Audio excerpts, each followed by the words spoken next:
Izzatilla Valiyevich, Remedium klinikasi o'zi qanaqa klinika?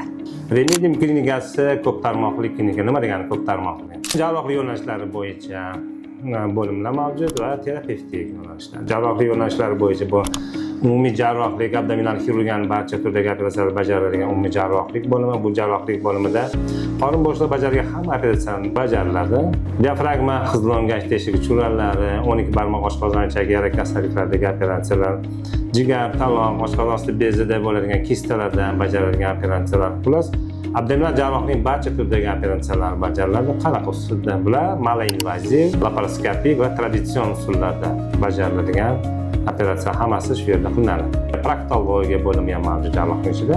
Mammologiya bo'limida ko'krak sut bezida bo'ladigan xavfsiz o'smalar, fibroadenoma deyiladi va surunkali mastit kabi kasalliklar operativ usulda davolanadi. Ginekologiya bo'limi, ginekologiya bo'limimizda ham barcha turdagi ginekologik operatsiyalar hammasi bajarilsa ham bo'ladi. Va lor bo'limida bajarilgan operatsiyaga kelsak, bu septoplastika, to rinoplastika, ya'ni burundagi o'tkazilgan parcha plastik operatsiya, tozilektomiya, ya'ni angina kasalliklari. Shu kabi operatsiyalar bajariladi. Revmatologiya bo'limimiz va doim kasallar bilan to'la shahrimizda taniqli revmatolog Zumrat Hamijanov misol uchun davom etadi faoliyat. Kardiologimiz kardiologik bemorlarni davolaydi, nevropatolog va endokrinolog shifokorlar tomonidan bemor kansler davolanishini oladi. Bizda klinik biokimik laboratoriyamiz bor. Barcha turdagi analizlarni aniq va tezkor qilib berish imkoniyatiga ega. Oxirgi zamonaviy uskunalar jihozlangan. Endoskopik tekshiruv oshqozon ichak kasalliklarida shahrimiz taniqli endoskopik gastroenterologi Baqajon Boyisovich tomonidan o'tkaziladi bu tekshiruvlar.